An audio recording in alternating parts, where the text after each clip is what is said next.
সুপ্রিয় দর্শক মন্ডলী, আমরা ইতিমধ্যে আছি হোটেল ঝিনুকের নিচে। এই মুহূর্তে একটি খবর পেলাম, এখানে অনেক তরুণ তরুণীরা আসে। এই মুহূর্তে অনেক পুলিশ আসে, এখানে অভিযান করছে।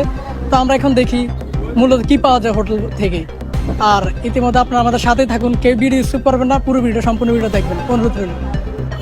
সুপ্রিয় দর্শক মন্ডলী, আমরা ইতিমধ্যে আপনাকে আবার লাড়াছাড়া খবর স্বাগতম জানাচ্ছি। এখন আমরা দেখি আমাদের হোটেল জোনাকির মধ্যে কি হচ্ছে। চলুন আসুন একটু দেখি। স্যার একটু যদি আমাদের সময় একটু সাইডে আসলে আমাদের সময়। তো সুপ্রিয় দর্শক মন্ডলী, আমরা এখন তাদেরকে জিজ্ঞেস করবো তারা এখানে কি হয়েছে, মূলত মূল ঘটনাটি জানবো। চলুন একটু দেখি। সালাম আলাইকুম আপু, এখানে কি হয়েছে আপনার মুখে যদি একটু বলতেন আমাদেরকে সংক্ষেপে বলেন। কি করে আসলে আমি কি বলবো, দুঃখের কথা। মাঙ্গেন না যে আমার বয়ফ্রেন্ড, বুঝছেন? আমার তো আমার সকাল সকাল কল দিয়ে খুব ভালো লাগছে। এই যে আমার আম্মা তোমার সাথে কথা বলবো, তুমি একটু কুমিল্লা হও। তো আমি আইবার চাইছি। আইছি সকাল 6টা বাজে, আমি কুমিল্লা আইছি রেল স্টেশনে।